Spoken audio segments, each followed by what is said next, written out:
Olá, graça e paz do Senhor Jesus seja com todos nós. Uma ótima quarta-feira para todos. Hoje é dia 30 de junho de 2021. Estamos iniciando aí mais um devocional. Hoje o tema do devocional é Livres da Culpa. Culpa, só para vocês se identificarem aí, culpa é a sensação de que alguma coisa em algum lugar não está muito bem. Bom, devocional é a partir de Amós, capítulo 1 e capítulo 2, o profeta, né? Já que estamos aí na maratona bíblica, os profetas. Então, falamos já segunda e terça sobre Jonas, agora Amós.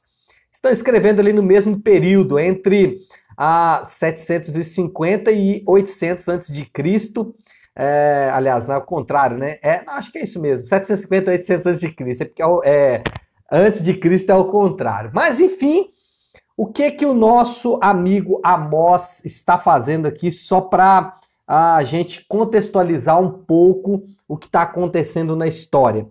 Amós é um profeta amador. O que é um profeta amador? Ele não trabalhava, a vida dele não era a vida da profecia.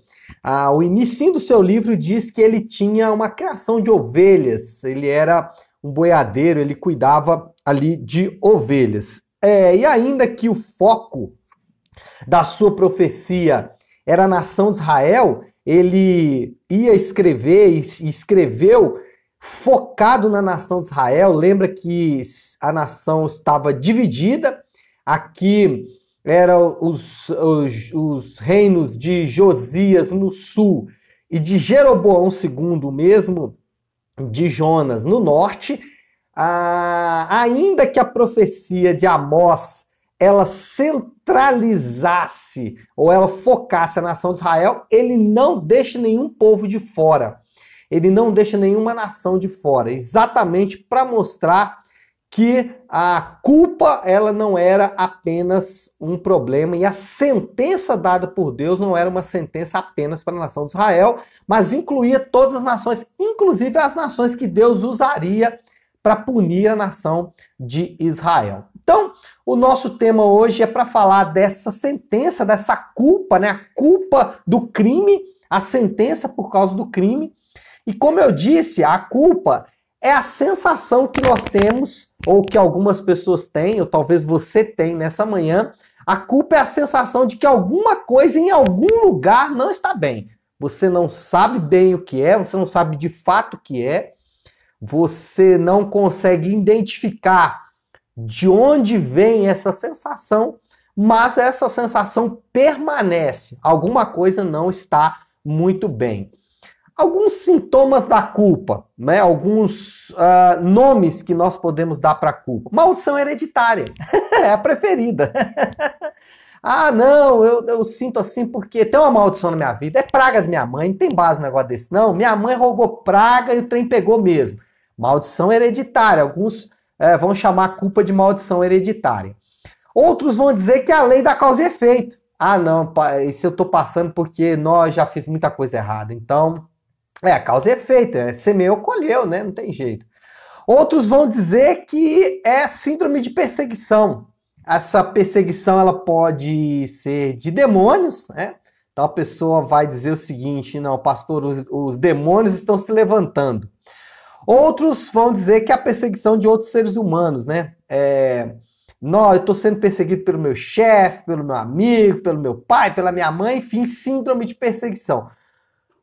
Todas essas coisas, elas são formas ou nomes que nós vamos dar para a culpa.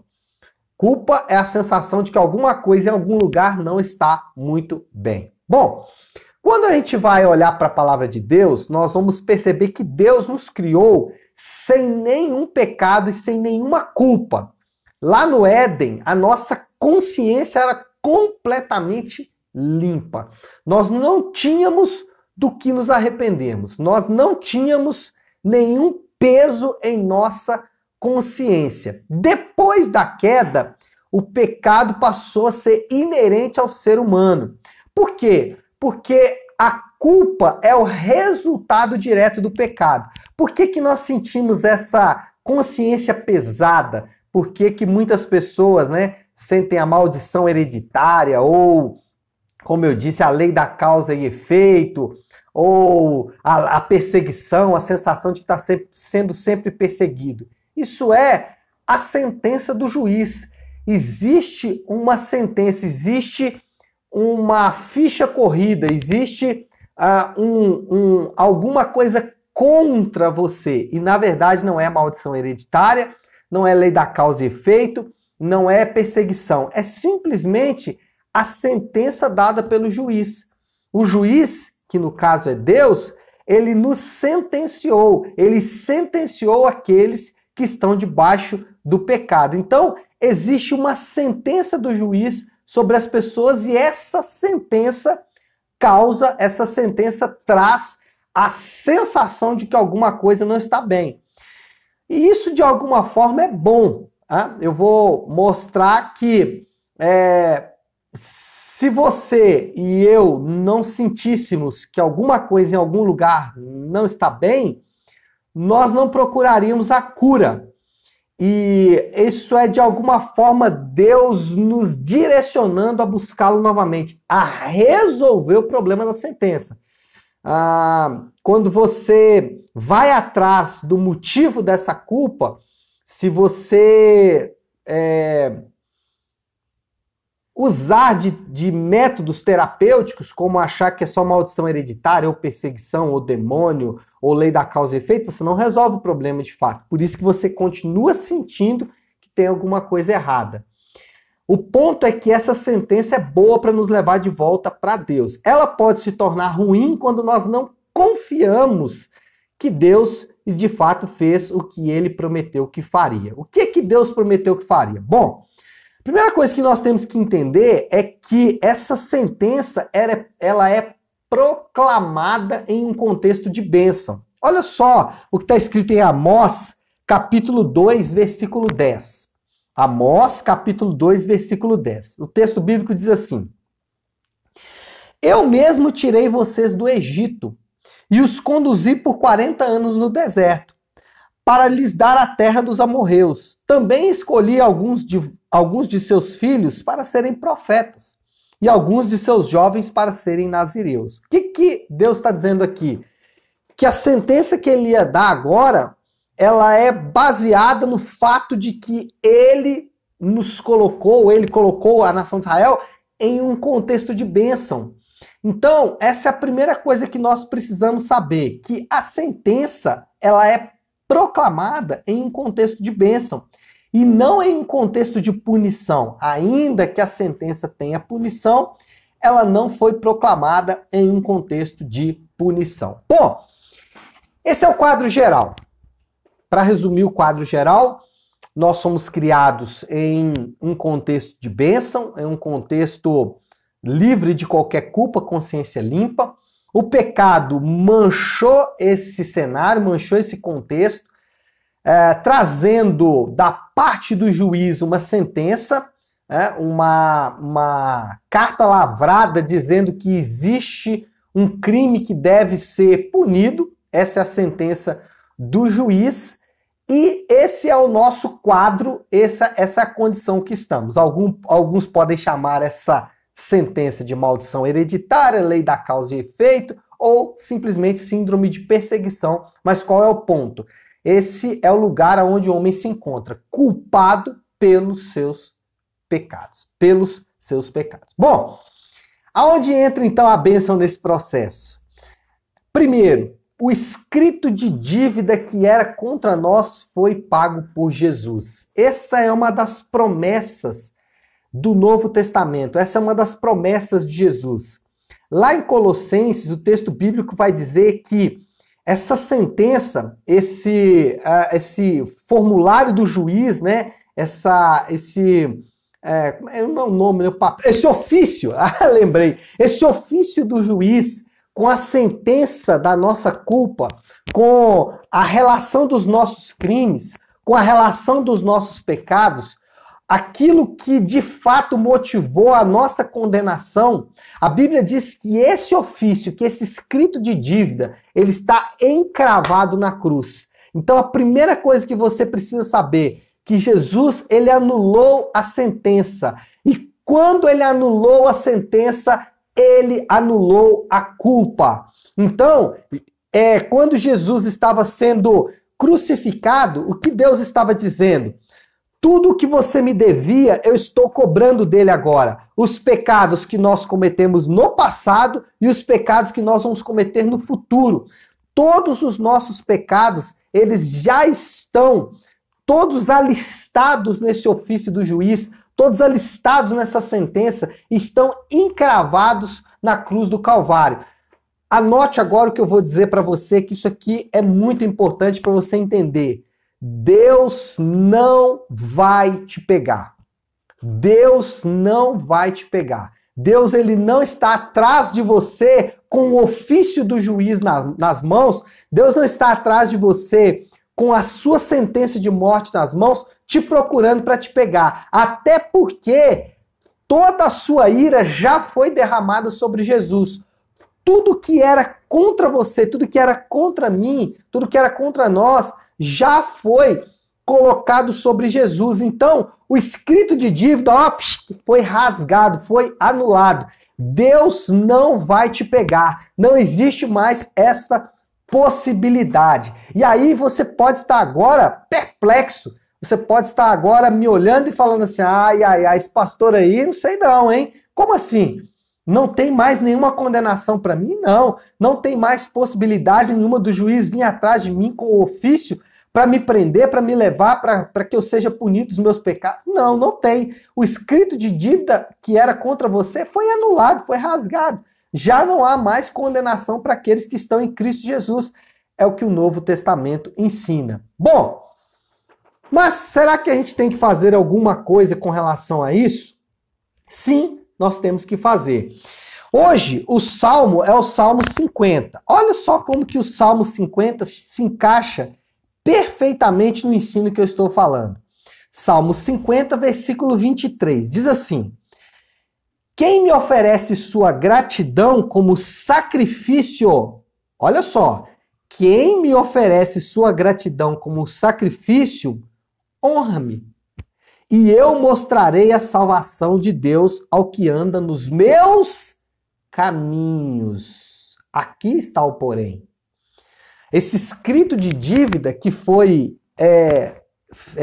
cancelado, essa dívida que foi paga, essa sentença, esse ofício do juiz que foi anulado, ele vem atrelado com um caminho para a recuperação. Por quê? Porque todo o pecado ele exige retratação. Então, quando Jesus anulou o escrito de dívida, no mesmo momento, ele indicou o caminho da recuperação.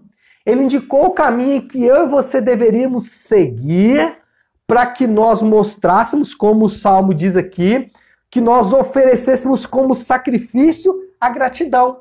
Lembra que no Antigo Testamento os homens tinham que oferecer o sacrifício de animal? Agora o sacrifício que é exigido de mim e de você é o sacrifício da gratidão, é trilhar o caminho daquele que encontrou essa salvação, é trilhar o caminho daquele que agora está com a consciência limpa. Como você que está com a consciência limpa pode continuar com as mesmas práticas? Então, o que nós estamos falando aqui, em outras palavras, é que aquele que anulou o escrito de dívida contra você é o mesmo que estabeleceu o caminho da recuperação, arrependimento e fé. Em outras palavras, ele anula a sentença, mas ele diz, vá e não peques mais. E qual é o caminho? Abandone as práticas que mataram o seu libertador. Uau! Abandone as práticas que mataram o seu libertador. É mais ou menos como se fosse o seguinte, o juiz pegou lá o seu ofício e ele leu a sentença, né? Assassinato, roubo, violência. Vou dar um exemplo aqui, né? Assassinato, roubo, violência. Aí o seu libertador se oferece dizendo, não, eu vou pagar essa dívida dele aí, o assassinato, o roubo e a violência. Pode ficar tranquilo que eu vou pagar aí a dívida dele. Nossa, coisa linda.